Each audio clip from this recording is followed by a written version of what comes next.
బాబ్రీ మసీదు కంటే ముందు నుంచే వేల సంవత్సరాల నుంచి అయోధ్య రామ మందిరం ఉంది. అయోధ్య రామ మందిరం నుంచి బాబ్రీ మసీదుగా మారి దాదాపు 500 ఏళ్ల పోరాటం తర్వాత బాబ్రీ మసీదు నుంచి అయోధ్య రామ మందిరంగా తిరిగి తన శోభను సంతరించుకుంటుంది. ఈ క్రమంలో ఎదురైన సంఘటనలు, కోల్పోయిన ప్రాణాలు, పోరాటాలు వంటి పూర్తి వివరాలు మీకోసం. అయోధ్య ఈ పేరు పురాణాల్లోని ఆయుధ్ అనే మహారాజు నుంచి వచ్చింది. ఆయుధ్ అనే పదం సంస్కృత పదమైన యుద్ధ్ నుంచి వచ్చింది. ఆయుధ్ మహారాజు పుట్టడం వల్ల ఆ నగరానికి అయోధ్య అనే పేరు వచ్చిందని చెప్తారు. ఆయుధ్ మహారాజు శ్రీరాముని పూర్వీకులు అని చెప్తారు. శ్రీరాముడు అవతరించిన ప్రదేశం ఈ అయోధ్య. ఒకప్పుడు కోసల రాజ్యానికి రాజధానిగా ఉండేది ఈ అయోధ్య. ఈ అయోధ్య నగరాన్ని దశరథ మహారాజు పరిపాలించేవాడు. అయితే పుత్రులు లేని లోటుతో ఉన్న దశరథ మహారాజుకి పుత్రకామేష్టి యోగం వల్ల రామ, లక్ష్మణ, భరత, శత్రుఘ్నుడు జన్మిస్తారు. కొన్నేళ్లకు విశ్వామిత్రుడు వచ్చి రాముడిని తన వెంట తీసుకెళ్తాడు. ఆ తర్వాత ఏం జరిగింది అనేది అందరికీ తెలిసిందే. రావణ సంహారం, రామావతారం చాలించడం తెలిసిందే. రాముడు జన్మించిన పుణ్యస్థలం కాబట్టి అయోధ్యలో రాముడి కుమారుల్లో ఒకరైన కుశుడు రామ మందిరాన్ని నిర్మించాడు. ఆ సమయంలో అయోధ్యలో 3000 సీతారామాలయాలు ఉండేవని చెప్తారు. అయితే సామాన్య శక పూర్వం 5వ శతాబ్దంలో చాలా ఆలయాలు పాడైపోయాయని, వాటిని ఉజ్జయిని రాజు అయినటువంటి విక్రమాదిత్యుడు బాగు చేయించాడని చెప్తారు. అప్పటి నుంచి చాలా ఏళ్ల పాటు ఆ మందిరాలు పూజలతో కలకల్లాడేవి. సాలార్ మసూద్ ఘాజీ ఇతను మహమ్మద్ గజని మేనల్లుడు. అనేక సార్లు సోమనాథ్ ఆలయాన్ని లూటీ చేసిన మహమ్మద్ గజని మేనలుడే ఈ సాలార్ మసూద్ ఘాజీ.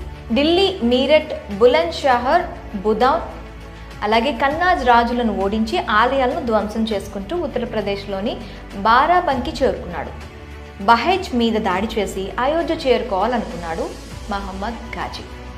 130,000 మంది సైన్యంతో సాలార్ మసూద్ ఘాజీ బహైజ్పై దాడికి యత్నించాడు. ఆ సమయంలో శ్రావస్తి రాజ్యానికి చెందిన మహారాజు సుహేల్ దేవ్ పక్క రాజ్యాల రాజులతో కలిసి సాలార్ మసూద్కి చెందిన 130,000 మంది సైన్యాన్ని నేలమట్టం చేశాడు.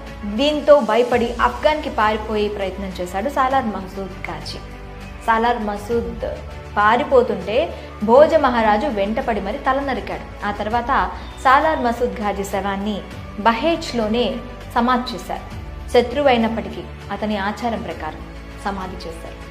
ఆ తర్వాత చాలా ఏళ్ల పాటు భారతదేశం వైపు చూడాలంటేనే భయపడేవారు. 1526లో బాబర్, ఇబ్రహీం లోడి మధ్య యుద్ధం మొదలైంది. దీని పేరు పానిపట్టు యుద్ధం. 1526లో జరిగిన యుద్ధం మొఘలుల పరిపాలనకు నాంది పలకగా 1556లో జరిగిన రెండో యుద్ధం మొఘలుల పట్టు నిలుపుకునేందుకు కారణమైంది. మూడో యుద్ధం 1761లో జరిగింది. ఇది మొఘలుల పాలన అంతమయ్యేందుకు కారణమైంది. అయితే బాబర్, లోడి మధ్య యుద్ధం తరువాత అంటే 1528వ సంవత్సరం వచ్చేసరికి బాబర్ అయోధ్య మీద పూర్తిగా తన పట్టు సంపాదించుకున్నాడు. 1528వ సంవత్సరంలో అప్పటి అయోధ్యలో ఉన్న మందిరాలను కూల్చమని తన కమాండర్ మీర్ బాఖీకి ఆదేశాలు ఇచ్చాడు బాబర్. దీంతో అయోధ్యలో చాలా మందిరాలను కూల్చాడు మీర్ బాఖీ. వీటిలో అయోధ్య రామ మందిరం కూడా ఒకటి. అయితే అయోధ్య రామ మందిరాన్ని కూల్చిన బాబర్ పేరు మీదుగా మసీద్ కట్టించారు. అది బాబ్రీ మసీద్ అయింది. ఒక్క అయోధ్యనే కాకుండా చుట్టుపక్కల ఉన్న ప్రాంతాలను కూడా బాబర్ తన ఆధీనంలోకి తెచ్చుకున్నాడు. బాబర్ తర్వాత చాలా ఏళ్ల పాటు మొఘలుల పాలన సాగింది.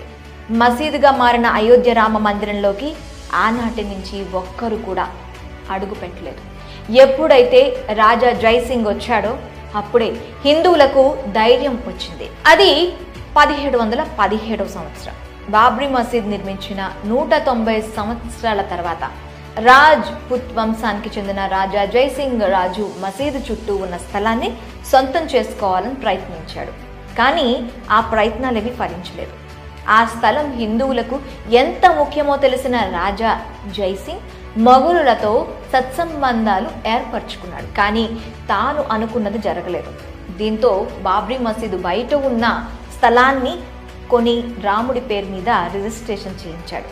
ఆ తర్వాత మసీదు ఎదురుగా ఉన్న స్థలంలో ఒక రామ్ చబ్రత్ అనే పేరు మీదుగా వేదిక కట్టి దాని మీద సీతారాముల విగ్రహాలు పెట్టుకొని హిందువులు పూజలు చేసుకునేవారు. ముస్లింలు మసీదు లోపల ప్రార్థనలు చేసుకునేవారు. 1855లో అయోధ్యలో హనుమాన్ గర్హి ఆలయం వద్ద సున్నీ ముస్లింలు మరియు బైరాయిల మధ్య ఘర్షణలు జరిగాయి. మసీదుని కూల్చి హనుమాన్ గర్హి ఆలయాన్ని నిర్మించారని వాదించారు. అయితే నవాబ్ బజీద్ అలీ షా జోక్యం చేసుకుని గొడవను సద్దుమణిగేలా చేశాడు. 1859లో స్థానికులు బాబ్రీ మసీదు ఉన్న స్థలం రామ జన్మస్థలం అని నమ్మారు. అయితే బ్రిటిష్ వారు ఆ స్థలంలో ఒక కంచె ఏర్పాటు చేశారు. దీంతో ముస్లింలు మసీదు లోపల, హిందువులు మసీదు బయట ప్రార్థనలు చేసుకోవడం మొదలుపెట్టారు. 1885లో మొదటిసారిగా అయోధ్య నివాసి మహంత్ రఘువీర్ దాస్ మసీదు బయట స్థలంలో వేదిక లేదా రామ్ చబూత్రా నిర్మించుకోవడానికి అనుమతి ఇవ్వాలని ఫైజాబాద్ జిల్లా కోర్టులో పిటిషన్ వేశారు. అయితే ఆ పిటిషన్ ను కోర్టు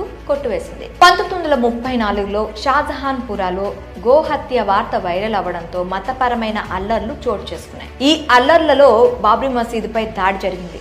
ఆ తర్వాత ప్రభుత్వం మసీదుని మరమ్మతు చేయడం జరిగింది. బాబ్రీ మసీదు ఉన్న 2.77 ఎకరాల స్థలం తమదే అంటూ షియా మరియు సున్నీ వక్ఫ్ బోర్డులు స్థానిక కోర్టులో క్లెయిమ్ చేశాయి. బాబర్ సున్నీ అయినందున ఆ భూమి సున్నీల ఆస్తి సున్నీ వక్ఫ్ బోర్డు తెలపడంతో స్థానిక కోర్టు వారికి అనుకూలంగా తీర్పిచ్చింది. 1949లో మసీదు లోపల రాముడి విగ్రహం ప్రత్యక్షమైంది. అయితే ఇది హిందూ మహాసభ కార్యకర్తలు చేసిన పని అని ముస్లింలు కోర్టులో సూట్ ఫైల్ చేశారు. అయితే రాముడి స్వయంభుగా వెలిసాడని కాబట్టి ఆ స్థలం తమకే చెందుతుందని అప్పటి హిందువులు కౌంటర్ సూట్ ఫైల్ చేశారు. అప్పటి ప్రధాని దివంగత జవహర్ లాల్ నెహ్రూ అయోధ్యను సందర్శించి పరిస్థితిని సమీక్షించాలని అనుకున్నారు. అప్పుడు న్యూఢిల్లీలో ఉన్న నెహ్రూకి అయోధ్యలో జరుగుతున్న అల్లర్లకు సంబంధించి నివేదికలు అందాయి. అయోధ్యలో చోటు చేసుకుంటున్న పరిణామాలపై ఆందోళన వ్యక్తం చేస్తూ జవహర్ లాల్ నెహ్రూ లక్నోలోని యునైటెడ్ ప్రావిన్స్ ముఖ్యమంత్రి గోవింద్ బల్లభ్ పంత్ కు ఒక టెలిగ్రామ్ పంపించారు. ఆ టెలిగ్రామ్ లో ఇలా ఉంది: అయోధ్యలో జరుగుతున్న పరిణామాల పట్ల నేను తీవ్రంగా కలత చెందాను. ఈ విషయంలో మీరు పర్సనల్ ఇంట్రెస్ట్ చూపిస్తారని ఆశిస్తున్నా అంటూ పంత్ కి రాసిన టెలిగ్రామ్ లో పేర్కొన్నారు. అయితే తనను తాను నాస్తికుడిగా ప్రకటించుకున్న నెహ్రూ మసీదు లోపల ఉన్న సీతారాముల విగ్రహాలను అక్కడి నుంచి షిఫ్ట్ చేయాలని అప్పటి రాష్ట్ర ప్రభుత్వానికి సూచిస్తున్నట్లు నివేదికలు చెబుతున్నాయి. అయితే ఇది హిందూ ముస్లింల మధ్య పెద్ద ఎత్తున అల్లర్లకు దారితీస్తుందనే ఉద్దేశంతో అప్పటి జిల్లా మెజిస్ట్రేట్ కేకే నాయర్ మసీదు లోపల ఉన్న సీతారాముల విగ్రహాలను తొలగించేందుకు నిరాకరించారు. దీంతో ప్రభుత్వం వివాదాస్పదంగా ప్రకటించి మసీదు గేటుకి తాళం వేసింది. ఆ తర్వాత కేకే నాయర్ భారతీయ జన్ సంఘ్ పార్టీలో చేరి ఎంపీగా ఎన్నికయ్యారు. భారతీయ జన్ సంఘ్ పార్టీ 1977లో కాంగ్రెస్ పార్టీకి వ్యతిరేకంగా లెఫ్ట్, రైట్, సెంటర్ పార్టీలతో విలీనమైంది. దీంతో జన్ సంఘ్ పార్టీ జనతా పార్టీగా మారింది. ఆ తర్వాత బీజేపీగా మారింది. ఆ తర్వాత నెహ్రూ 1950 జనవరి 7న గవర్నర్ జనరల్ గా ఉన్న సి రాజగోపాలాచారికి ఒక లేఖ రాశారు. అందులో ఇలా ఉంది: నేను గత రాత్రి అయోధ్య గురించి పంత్ జీకి ఒక లేఖ రాసి లక్నో వెళ్తున్న వ్యక్తికి ఇచ్చాను. ఆ తర్వాత పంత్ తనకు ఫోన్ చేశాడు. పంత్ చాలా ఆందోళన చెందుతున్నట్టు, అయోధ్య విషయాన్ని వ్యక్తిగతంగా తీసుకున్నట్టు చెప్పాడు అని ఆ లేఖలో ఉంది. 1950 ఫిబ్రవరి 5న పంత్ కి మరో లేఖ రాశారు. అందులో ఇలా ఉంది: ప్రియమైన పంత్ జీ, అయోధ్య పరిస్థితిని తెలియజేస్తే సంతోషిస్తాను. దేశం మొత్తం మీద జరుగుతున్న వ్యవహారాలు, ముఖ్యంగా కాశ్మీర్కి అత్యధిక ప్రాముఖ్యత ఇస్తానని మీకు తెలుసు. అవసరమైతే నేను అయోధ్య వెళ్తానని మీరు ఆఖరిసారిగా నన్ను కలిసినప్పుడు చెప్పాను. నేను అయోధ్య రావాలని మీరు అనుకుంటే చెప్పండి. నేను బిజీగా ఉన్నప్పటికీ అయోధ్య వచ్చేందుకు ఒక తేదీని ఫిక్స్ చేసుకుంటా అని ఉంది. అయితే అయోధ్యలో పరిస్థితి మారలేదని పంత్ చెప్పడంతో నెహ్రూ అయోధ్య విజిట్ కార్యరూపం దాల్చలేదు. 1950 మార్చి 5న నెహ్రూ రాసిన లేఖలో అప్పటి జిల్లా మెజిస్ట్రేట్ కేకే నాయర్ ని నిందించినట్టుంది. అయితే తాను మసీదు లోపల ఉన్న విగ్రహాలను తొలగించాలని తీర్పు ఇవ్వకపోవడాన్ని సమర్థించుకున్నారు. విగ్రహాలను తొలగించేందుకు అంగీకరిస్తే ఎంతో మంది ప్రాణాలు కోల్పోతారని అన్నారు. 1950లో షాహిం అన్సారీ అనే వ్యక్తి మసీదు గేట్లు ఓపెన్ చేయాలని, నమాజ్ చేసుకునేందుకు అనుమతి ఇవ్వాలని ఫైజాబాద్ కోర్టులో తొలి పిటిషన్ వేశారు. గోపాల్ సింగ్ విశారద్ మహంత్ పరమహంస రామచంద్రదాస్ ఇద్దరు కూడా ఫైజాబాద్ కోర్టులో కౌంటర్ పిటిషన్ వేశారు. ఇది వివాదాస్పద స్థలం మీద వేయబడ్డ రెండో పిటిషన్. మసీదు లోపల రామ జన్మభూమి స్థలం ఉన్న విగ్రహాలకు పూజలు చేసుకునేందుకు అనుమతి ఇవ్వాలని ఆ పిటిషన్ లో పేర్కొన్నారు. అయితే మసీదు లోపల ప్రాంగణం తాళం వేసి ఉన్నప్పుడు బయట నుంచి పూజలు చేసుకునేందుకు కోర్టు మధ్యంతర ఉత్తర్వులు జారీ చేసింది. అది కూడా ఏడాదికి ఒకసారి కేవలం పూజారికి మాత్రమే అనుమతి ఇచ్చింది. ఇతరులకు ప్రవేశం నిషేధించింది కోర్టు. హిందూ ముస్లిం మధ్యలో మూడో వర్గం మహంత్ భాస్కర్ దాస్ నేతృత్వంలో నిర్మోహి అఖారా సంస్థ ఫైజాబాద్ కోర్టులో పిటిషన్ వేసింది. ఇది వివాదాస్పద స్థలం మీద వేసిన మూడో పిటిషన్. ఆ మసీదు ఉన్న స్థలం మీద పూర్తి హక్కు తమదే అంటూ కోర్టులో పిటిషన్ వేసింది. ఎన్నో ఏళ్లుగా తమ పూర్వీకులు అక్కడ పూజలు చేసుకుంటున్నారని సదరు సంస్థ చెప్పుకొచ్చింది. నిర్మోహి అఖారా అనేది వైష్ణవ్ బైరాగి సాంప్రదాయంలో ఒక భాగం. అఖిల భారతీయ అఖారా పరిషత్ చేత గుర్తింపు పొందిన సంస్థ ఈ నిర్మోహి అఖారా. రామ్నంది వర్గీస్ తో చేయబడిన పంచాయతీ మఠం ఈ నిర్మోహి అఖారా 1400 AD నుంచే అయోధ్యలో ప్రజా మతంగా ఉందని నిర్మోహి అఖారా చెప్తుంది. ఆ స్థలంలో పూజలు చేసుకునే హక్కు తమకే ఉందని నిర్మోహి అఖారా కోర్టులో పిటిషన్ వేసింది. ఉత్తరప్రదేశ్ సున్నీ సెంట్రల్ వక్ఫ్ బోర్డు ఫైజాబాద్ కోర్టులో పిటిషన్ వేసింది. ఇది నాలుగో పిటిషన్. ముస్లింలు మళ్లీ మసీదులో ప్రార్థనలు చేసుకునే హక్కులు పునరుద్ధరించాలని కోర్టును కోరారు. హిందువులను ఏకం చేయడం కోసం, హిందూ ధర్మ రక్షణ కోసం 1964లో విశ్వ హిందూ పరిషత్ సంస్థ ఏర్పడింది. దీన్ని ఎంఎస్ గోల్వాకర్, ఎస్ఎస్ ఆప్తేలు స్థాపించారు. భారతీయ జనసంఘ్ పార్టీ 1977లో కాంగ్రెస్ పార్టీకి వ్యతిరేకంగా లెఫ్ట్, రైట్, సెంటర్ పార్టీలతో విలీనమైంది. దీంతో జనసంఘ్ పార్టీ జనతా పార్టీగా మారింది. ఆ తర్వాత జనతా పార్టీ రద్దుతో బీజేపీ పార్టీ స్థాపించబడింది. ఉత్తరప్రదేశ్ కి చెందిన సున్నీ సెంట్రల్ వక్ఫ్ బోర్డు మసీదు స్థలాన్ని స్వాధీనం చేసుకునేందుకు కోర్టులో పిటిషన్ వేసింది. అలహాబాద్ హైకోర్టు మాజీ జడ్జి, సీనియర్ లాయర్ అయిన దయోకి నందన్ అగర్వాల్ 1983లో రిటైర్ అయ్యారు. ఆ తర్వాత ఆయన ఫైజాబాద్ వెళ్లి అక్కడ మసీదు ఉన్న స్థలం రామ జన్మ స్థలం అని ప్రూవ్ చేయడానికి డేటా, రెవెన్యూ రికార్డ్స్ అన్నింటినీ సేకరించారు. ఎల్కే అద్వానీ రామ జన్మస్థలంలో రామ మందిరం నిర్మించాలని ఒక ఉద్యమానికి తెరలేపారు. ఆ ఉద్యమం ఊపందుకోవడంతో రామ జన్మస్థలానికి విముక్తి కల్పించి మందిరం నిర్మించడం కోసం విశ్వ హిందూ పరిషత్ సహా పలు హిందూ సంస్థలు ఒక కమిటీ వేశాయి. 1981లో మీనాక్షిపురంలో 400 నుంచి 800 మంది దళిత కుటుంబాలు ఇస్లాంలోకి మతం మారిన దానికి ప్రతిస్పందనగా విశ్వ హిందూ పరిషత్ ధర్మ సంసద్ ను నిర్వహించింది. విశ్వ హిందూ పరిషత్ జాయింట్ సెక్రటరీ అశోక్ సింగర్ నాయకత్వంలో అయోధ్యలో రామ మందిరం నిర్మాణం జరగాలన్న డిమాండ్ ఎక్కువైంది. 1984 సెప్టెంబర్ 25న బీహార్లోని సీతా మహర్షి నుంచి ఢిల్లీకి శ్రీరామ్ జానకి రథయాత్ర చేపట్టారు. ఉత్తరప్రదేశ్లో మరో 6 యాత్రలు చేపట్టారు. ఇందిరాగాంధీ హత్య తర్వాత 9వ లోక్సభ జనరల్ ఎన్నికలు జరిగాయి. 541 సీట్లకు గాను బీజేపీ కేవలం 2 స్థానాలు మాత్రమే గెలుచుకుంది. దీంతో బలహీనంగా ఉన్న బీజేపీ రామ జన్మభూమి ఉద్యమానికి మద్దతు ఇవ్వడంలో విఫలమైంది.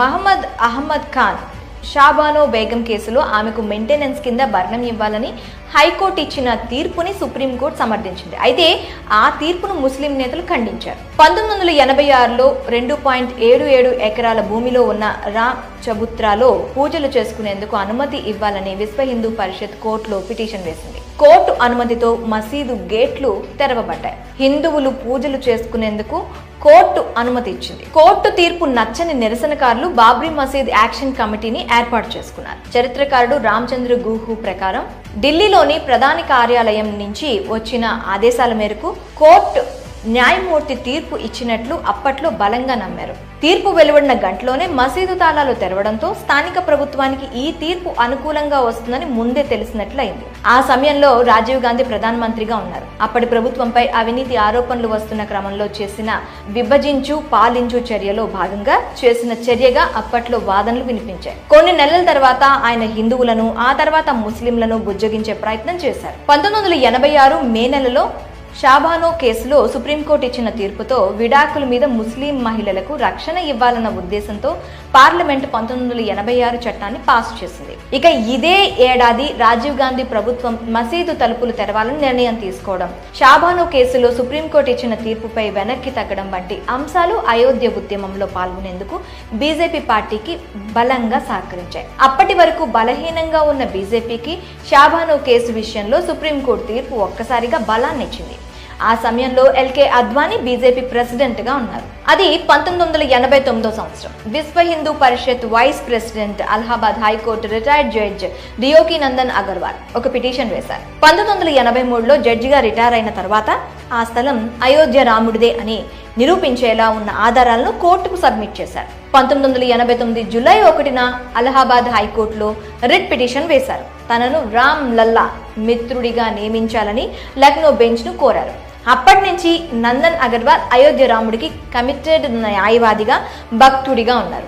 ఈయన వేసిన పిటిషన్తో పాటు అయోధ్య రామ జన్మస్థలం తరపున వేసిన పిటిషన్ అన్నింటినీ జూలై 1996లో కోర్టు కలిపివేసింది. 1989 ఆగస్టు 14న బాబ్రీ మసీద్కు సంబంధించి యథాతథ స్థితిని కొనసాగించాలని అలహాబాద్ హైకోర్టు ఆదేశించింది. అప్పటి జనరల్ ఎలక్షన్లో 89 సీట్లు గెలుచుకోవడంతో దేశంలో మూడో పెద్ద పార్టీగా అవతరించింది బీజేపీ. సిపిఐ మద్దతుతో కాంగ్రెస్ ప్రభుత్వం అధికారంలోకి వచ్చింది. విశ్వనాథ్ ప్రతాప్ సింగ్ కి మద్దతు ఇవ్వడంతో ఆయన ప్రధానమంత్రి అయ్యారు. దీంతో కాంగ్రెస్ ప్రభుత్వం బీజేపీ డిమాండ్ ని నెరవేర్చింది. రామ జన్మభూమి స్థలంలో పునాది రాయి వేయడానికి విశ్వ హిందూ పరిషత్ కి అనుమతిచ్చింది. నవంబర్ 9న రామ మందిరం కోసం వివాదాస్పద స్థలంలో విశ్వ హిందూ పరిషత్ ఆ ల్యాండ్ లో పునాదులు వేస్తూ ఒక ఉద్యమానికి తెరలేపింది. 1990 సెప్టెంబర్ 25న బీజేపీ నేత ఎల్కే అద్వానీ సోమనాథ్ లో రథయాత్ర ప్రారంభించారు. 1990 అక్టోబర్ 30న పోలీసుల ఆదేశాలను ధిక్కరించి మసీద్ ల్యాండ్ లోకి కవాతు చేస్తున్న బీజేపీ కరసేవకుల మీద పోలీసులు కాల్పులు జరిపారు. ఈ కాల్పుల్లో 20 మంది కరసేవకులు మరణించారు. ఆ సమయంలో ములాయం సింగ్ ముఖ్యమంత్రిగా ఉన్నారు. ఆ తర్వాత ఉత్తరప్రదేశ్ లో వరుస మత ఘర్షణలు చెలరేగాయి. రథయాత్ర తర్వాత విశ్వనాథ్ ప్రతాప్ సింగ్ నేతృత్వంలోని నేషనల్ ఫ్రంట్ సెంట్రల్ గవర్నమెంట్ కి బీజేపీ తన మద్దతును ఉపసంహరించుకుంది. ఇది ప్రభుత్వ పతనానికి దారితీసింది. లోక్సభ జనరల్ ఎలక్షన్ లో 121 సీట్లు గెలుచుకుని దేశంలోనే రెండవ అతిపెద్ద పార్టీగా బీజేపీ అవతరించింది. పివి నరసింహారావు నేతృత్వంలోని కేంద్రంలో కాంగ్రెస్ పార్టీ ప్రభుత్వాన్ని ఏర్పాటు చేయగా బీజేపీ మధ్యప్రదేశ్, హిమాచల్ ప్రదేశ్, రాజస్థాన్, ఉత్తరప్రదేశ్ రాష్ట్రాల్లో ప్రభుత్వాలను ఫామ్ చేసింది. ఆ సమయంలో ఉత్తరప్రదేశ్ సీఎంగా కళ్యాణ్ సింగ్ ఎన్నికయ్యారు.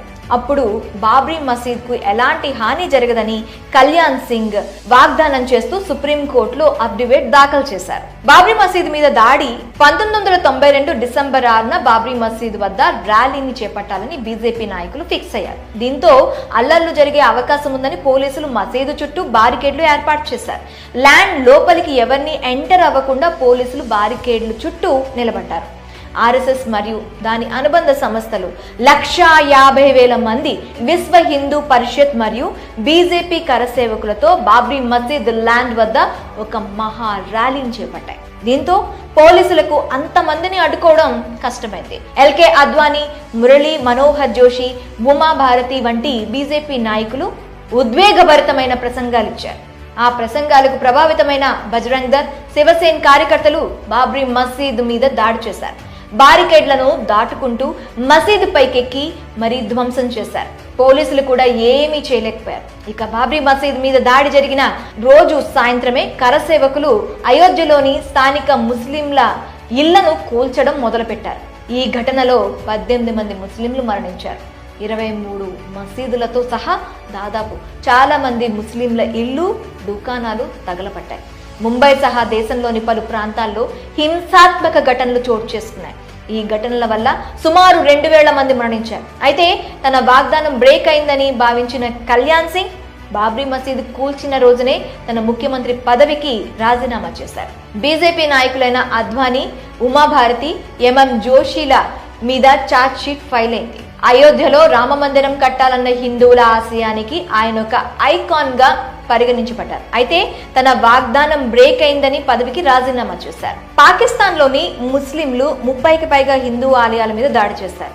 భారతదేశంలో బాబ్రీ మసీద్ కూల్చివేతను నిరసిస్తూ పాకిస్తాన్ ప్రభుత్వం ఒక రోజంతా కార్యాలయాలు, పాఠశాలలు మూసివేసింది. 1992లో ప్రధానిగా ఉన్న పివి నరసింహారావు బీజేపీ మద్దతుదారులే బాబ్రీ మసీదును కూల్చారని 4 రాష్ట్రాల్లో ఉన్న బీజేపీ ప్రభుత్వాలను బర్తరఫ్ చేశారు. ఇక ఇదే సంవత్సరంలో బాబ్రీ మసీద్ కూల్చివేతపై విచారణ చేపట్టేందుకు పివి నరసింహారావు ప్రభుత్వం లిబర్హాన్ కమిషన్ ని నియమించింది. దీనికి జస్టిస్ మన్మోహన్ సింగ్ లిబర్హాన్ అధ్యక్షతన వహించారు. అయోధ్యలో మసీదును కూల్చివేయడానికి దారితీసిన సంఘటనలు, పరిస్థితులు వంటి విషయాలను నిర్ధారించడం మాత్రమే లిబర్హాన్ కమిషన్ కి అందిన ఆదేశాలు. బాబ్రీ మసీద్ కూల్చివేతను నిరసిస్తూ ఉగ్రవాదులు బొంబాయి అంతటా బాంబు పేలులకు శ్రీకారం చుట్టారు. బాబ్రీ మసీద్ చుట్టూ ఉన్న 67.703 ఎకరాల భూమిని కేంద్రం స్వాధీనం చేసుకునే దాని కింద ఉన్న అయోధ్యలో నిర్దిష్ట ప్రాంతాన్ని స్వాధీనం చేసుకునే చట్టాన్ని ఆమోదించింది. అయితే ఆ చట్టంలోని కొన్ని అంశాలను సవాల్ చేస్తూ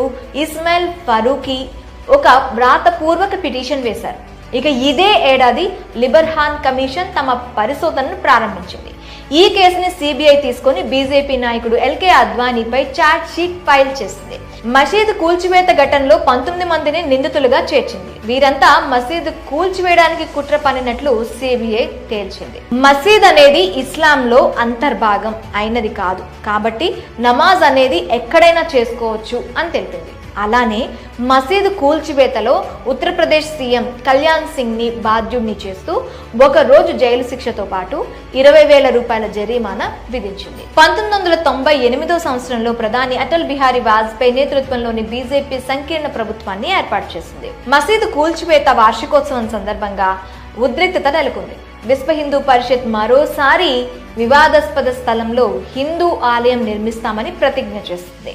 అద్వానీ, ఎంఎం జోషి, ఉమాభారతి, బాల్ ఠాక్రే వంటి వారిపై వేసిన ఛార్జ్ షీట్స్ ని కుట్ర ఆరోపణలు విచారణను స్పెషల్ సిబిఐ కోర్టు ఉపసంహరించుకుంది. 2002లో అప్పటి ప్రధాని అటల్ బిహారీ వాజ్పేయి మసీదు, మందిర్ వివాదానికి పరిష్కారం కోసం హిందూ, ముస్లిం నాయకులతో మాట్లాడాలని అనుకున్నారు. అందుకోసం ప్రధాని కార్యాలయంలో ఒక సెల్ ని ఏర్పాటు చేసి శత్రుఘ్న సింగ్ ను నియమించారు. ఉత్తరప్రదేశ్ అసెంబ్లీ ఎన్నికలప్పుడు బీజేపీ తమ మేనిఫెస్టోలో అయోధ్యలో రామమందిరం నిర్మిస్తామని హామీని చేర్చింది. విశ్వ హిందూ పరిషత్ కూడా రామమందిర నిర్మాణాన్ని ప్రారంభించడానికి మార్చి 15న గడువు తేదీగా నిర్ధారించింది.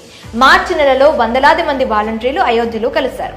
అయోధ్య నుంచి తిరిగి వస్తుండగా గోధ్రాలో హిందూ కార్యకర్తలతో వస్తున్న రైలు మీద దాడి జరిగింది. ఆ దాడిలో 58 మంది మరణించారు. మార్చిలో జరిగిన గోధ్రా రైలు ఘటన తర్వాత గుజరాత్ లో జరిగిన అల్లర్లలో 1000 నుంచి 2000 మంది ఎక్కువగా ముస్లింలు మరణించారు. ఆ సమయంలో నరేంద్ర మోదీ గుజరాత్ ముఖ్యమంత్రిగా ఉన్నారు. మసీదు కింద 10వ శతాబ్దానికి చెందిన ఆలయం ఉన్నట్టు ఆధారం ఉందని ఆర్కియాలజికల్ సర్వే ఆఫ్ ఇండియా ఒక నివేదికను సమర్పించింది.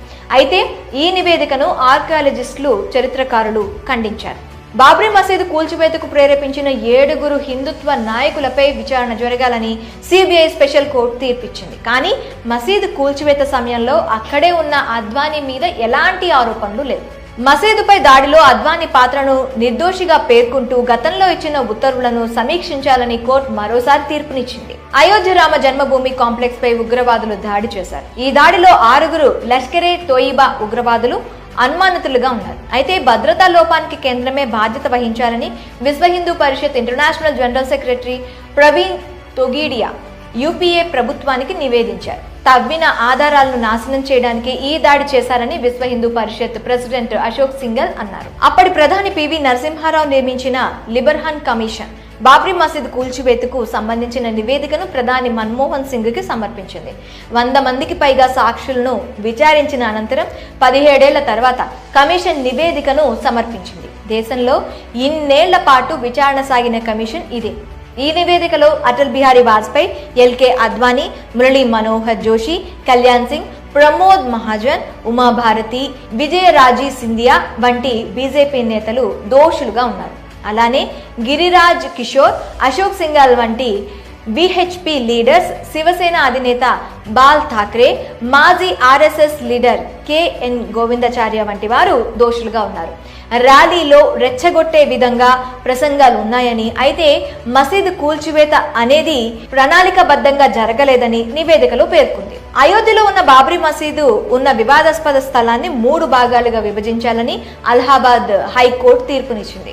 ఈ స్థలంలో 2 వంతుల భూమిని హిందువులను రిప్రజెంట్ చేసి విశ్వ హిందూ పరిషత్, నిర్మోహి అఖారా సంస్థ వారు పంచుకోవాలని, మిగతా 3వ వంతు భూమిని సున్నీ ముస్లిం వక్ఫ్ బోర్డు తీసుకోవాలని కోర్టులో తీర్పు వచ్చింది. నిర్మోహి అఖారా వక్ఫ్ బోర్డులకు ప్రాతినిధ్యం వహిస్తున్న వారిని ఈ స్థలానికి జాయింట్ టైటిల్ హోల్డర్స్ గా ప్రకటించింది. దీంతో హిందువులు, ముస్లింలు సుప్రీంకోర్టులో అప్పీల్ చేశారు. 2010లో అలహాబాద్ హైకోర్టు ఇచ్చిన తీర్పును హిందూ, ముస్లింలు అప్పీల్ చేయడంతో ఆ తీర్పును సుప్రీంకోర్టు సస్పెండ్ చేసింది. కేంద్రంలో బీజేపీ నాయకుడు నరేంద్ర మోదీ నేతృత్వంలోని ఎన్డీఏ కూటమి అధికారంలోకి వచ్చింది. 2016 ఫిబ్రవరి 26న బాబ్రీ మసీదు ఉన్న స్థలంలో రామ మందిరాన్ని నిర్మించాలని బీజేపీ ఎంపీ సుబ్రహ్మణ్య స్వామి సుప్రీంకోర్టులో పిటిషన్ వేశారు. బాబ్రీ మసీద్ కేసులో మసీద్ తరపున తొలి పిటిషన్ వేసిన హసీన్ అన్సారీ 95 ఏళ్ల వయసులో మరణించారు. అన్ని పార్టీలు ఈ అయోధ్య స్థల వివాదానికి సంబంధించి సున్నితమైన సెంటిమెంటల్ మ్యాటర్లో పరిష్కారం తీసుకొచ్చేందుకు తాజాగా ప్రయత్నాలు మొదలుపెట్టాలని సుప్రీంకోర్టు ప్రధాన న్యాయమూర్తి జేఎస్ కేహార్ సూచించారు. ఇక ఇదే ఏడాదిలో యూపీ అసెంబ్లీ ఎన్నికల్లో బీజేపీ గెలిచింది. హిందూ యువ వాహిని సంస్థ వ్యవస్థాపకుడు యోగి ఆదిత్యనాథ్ ముఖ్యమంత్రిగా ప్రమాణ స్వీకారం చేశారు. అద్వానీ, మురళీ మనోహర్ జోషి, కేంద్ర మంత్రి ఉమాభారతి సహా ఇతర బీజేపీ సభ్యులు, కరసేవకులు బాబ్రీ మసీద్ కూల్చివేత కేసులో నేరపూరిత అభియోగాలను ఉపసంహరించుకోలేమని, ఆ అభియోగాలను పునరుద్ధరించాలని సుప్రీంకోర్టు తీర్పిచ్చింది. అలానే ఈ విచారణను 2 ఏళ్లలో పూర్తి చేయాలని లక్నో ట్రయల్ కోర్టుని సుప్రీంకోర్టు కోరింది. అయితే ఈ కేసులో నిందితుడిగా ఉన్న కళ్యాణ్ సింగ్ ని మినహాయించింది. ఎందుకంటే ఆయన రాజస్థాన్ కి గవర్నర్ గా ఉన్నారు. ఈ విచారణ సమయంలో శివసేన లీడర్ బాల్ ఠాక్రే సహా పలువురు అసలు నిందితులు మరణించారు. అద్వానీ, మురళీ మనోహర్ జోషి, ఉమాభారతి మీద సిబిఐ స్పెషల్ కోర్టు బాబ్రీ మసీద్ కూల్చివేత కుట్రలో భాగమైనందుకు వారిని కోర్టులో హాజరుపరిచింది. ఆ తర్వాత వారికి బెయిల్ మంజూరైంది. బాబ్రీ మసీదు స్థలంలో రామ మందిర నిర్మాణం కోసం పనులు మొదలయ్యాయి. ఆలయ నిర్మాణం కోసం ఉపయోగించే రాళ్లతో ట్రక్కులు అయోధ్యకు చేరుకోవడం ప్రారంభించాయి. అయోధ్య ల్యాండ్ వివాదం కేసులో అలహాబాద్ హైకోర్టు తీర్పును సవాల్ చేస్తూ దాఖలైన పిటిషన్లను విచారించేందుకు జస్టిస్ దీపక్ మిశ్రా నేతృత్వంలోని త్రిసభ్య ధర్మాసనాన్ని సుప్రీంకోర్టు ఏర్పాటు చేసింది. అయోధ్య వివాదాస్పద స్థలానికి కొంత దూరంలో సాహేతుకంగా అనిపించే ముస్లింలు అధికంగా ఉండే ప్రదేశంలో మసీదు నిర్మించడానికి అభ్యంతరం లేదని ఉత్తరప్రదేశ్కి చెందిన షియా సెంట్రల్ వక్ఫ్ బోర్డు సుప్రీంకోర్టుకు తెలిపింది. వివాదాస్పద స్థలంలో కేవలం అయోధ్య రామ మందిరం మాత్రమే నిర్మించాలని, వేరే ఇంకేది నిర్మించకూడదని ఆర్ఎస్ఎస్ చీఫ్ మోహన్ భగవత్ అన్నారు. అయోధ్యలో రామ మందిరం, లక్నోలో మసీద్ నిర్మించడానికి అభ్యంతరం లేదని ఉత్తరప్రదేశ్ షియా సెంట్రల్ వక్ఫ్ బోర్డు సుప్రీంకోర్టుకు తెలిపింది. 2017 డిసెంబర్ 1న 32 మంది పౌర హక్కుల కార్యకర్తలు 2010లో అలహాబాద్ హైకోర్టు తీర్పుని సవాల్ చేస్తూ పిటిషన్ వేశారు. అలహాబాద్ హైకోర్టు ఆ ల్యాండ్ ని 3 భాగాలుగా విభజిస్తూ తీర్పిచ్చింది. దీన్నే సవాల్ చేస్తూ 32 మంది పిటిషన్ వేశారు. 2018 మార్చి 14న పౌర హక్కుల కార్యకర్తలు వేసిన పిటిషన్ను సుప్రీంకోర్టు విచారణ ప్రారంభించింది. 2016లో సుబ్రహ్మణ్య స్వామి వేసిన పిటిషన్ సహా అన్ని మధ్యంతర పిటిషన్లను సుప్రీంకోర్టు తిరస్కరించింది. ఈ కేసులో పక్షాలుగా జోక్యం చేసుకోవాలని కోరింది. 1994 నాటి తీర్పును మరలా పరిశీలించాలని కొంతమంది ముస్లిం గ్రూపులు విచారణను ఆలస్యం చేసేందుకు ప్రయత్నిస్తున్నాయని యూపీ ప్రభుత్వం సుప్రీంకోర్టుకు తెలిపింది. 5 జడ్జీలు కలిగిన రాజ్యాంగ ధర్మాసనానికి కేసును రిఫర్ చేసేందుకు సుప్రీంకోర్టు నిరాకరించింది. ఈ కేసును కొత్తగా ఏర్పాటైన త్రిసభ్య ధర్మాసనానికి అప్పచెప్పింది. అఖిల్ భారత హిందూ మహాసభ అభ్యర్థించిన ముందస్తు విచారణను సుప్రీంకోర్టు తిరస్కరించింది. శివసేన అధినేత ఉద్ధవ్ ఠాక్రే అయోధ్యను సందర్శించి ఈ వివాదంలోకి మోదీ ప్రభుత్వం తనను లాగుతోందని ఆరోపించారు. బాబ్రీ మసీద్ ల్యాండ్ ఇష్యూ కేసును విచారించేందుకు సుప్రీంకోర్టు 5 సభ్యులతో కూడిన ధర్మాసనాన్ని ఏర్పాటు చేసింది. అనేక వాదనలు, విచారణల అనంతరం సుప్రీంకోర్టు 2019 నవంబర్ 9న చారిత్రాత్మక తీర్పు వెలువరించింది. 2.77 ఎకరాల వివాదాస్పద ల్యాండ్ రామ్ లల్లాకి చెందుతుందని సుప్రీంకోర్టు తీర్పునిచ్చింది. కేంద్రం 3 నెలల్లో ఒక ట్రస్ట్ ని ఏర్పాటు చేస్తే భూమిని వారికి అప్పచెప్పడం జరుగుతుందని తెలిపింది. సున్నీ వక్ఫ్ బోర్డ్ కి మసీదు నిర్మించుకోవడానికి అయోధ్యలో మరొక ప్రత్యేక ప్రదేశం 5 ఎకరాల భూమిని ఇవ్వడం జరుగుతోందని సుప్రీంకోర్టు చారిత్రాత్మక తీర్పు ఇచ్చింది. అనేక వాదనలు, విచారణల అనంతరం సుప్రీంకోర్టు 2019 నవంబర్ 9న చారిత్రాత్మక తీర్పు వెలువరించింది. 2.77 ఎకరాల వివాదాస్పద ల్యాండ్ రామ్ లల్లాకి చెందుతుందని సుప్రీంకోర్టు తీర్పు ఇచ్చింది. కేంద్రం 3 నెలల్లో ఒక ట్రస్ట్ ని ఏర్పాటు చేస్తే భూమిని వారికి అప్పచెప్పడం జరుగుతుందని తెలిపింది. సున్నీ వక్ఫ్ బోర్డ్ కి మసీదు నిర్మించుకోవడానికి అయోధ్యలో మరొక ప్రత్యేక ప్రదేశంలో 5 ఎకరాల భూమిని ఇవ్వడం జరుగుతుందని సుప్రీంకోర్టు చారిత్రాత్మక తీర్పు ఇచ్చింది. చీఫ్ జస్టిస్ రంజన్ గొగోయ్ నేతృత్వంలోని 5 సభ్యులతో కూడిన ధర్మాసనం ఏకగ్రీవ తీర్పునిచ్చింది. సుప్రీంకోర్టు తీర్పుతో కేంద్రం రామమందిర ట్రస్ట్ ని ఏర్పాటు చేసింది. ఆగస్టు 5న అయోధ్య రామమందిర నిర్మాణానికి అధికారికంగా పునాది పడింది. ఆగస్టు 5 ఉదయం 11 గంటల నుంచి మధ్యాహ్నం 1 గంట వరకు భూమి పూజ ఉంటుందని రామమందిర ట్రస్ట్ ప్రకటించినట్టుగానే భూమి పూజ ఘనంగా జరిగింది. ఈ అయోధ్య భూమి పూజకు ప్రధాని నరేంద్ర మోదీ హాజరయ్యారు. మోదీ రామమందిర శంకుస్థాపన చేశారు. భూమి పూజ అనంతరం ఆలయ నిర్మాణం మొదలైంది. జనవరి 22న ప్రధాని మోదీ నిర్మాణంలో ఉన్న అయోధ్య రామ మందిరంలోని బాలరాముడి ప్రాణ ప్రతిష్ఠ మహోత్సవంలో మరోసారి ముఖ్య భూమిక పోషించనున్నారు. ఇదే అయోధ్య నుంచి బాబ్రీ మసీద్ నుంచి అయోధ్యకు మసీద్ వర్సెస్ మందిర్ వివాదానికి సంబంధించిన పూర్తి సమాచారం.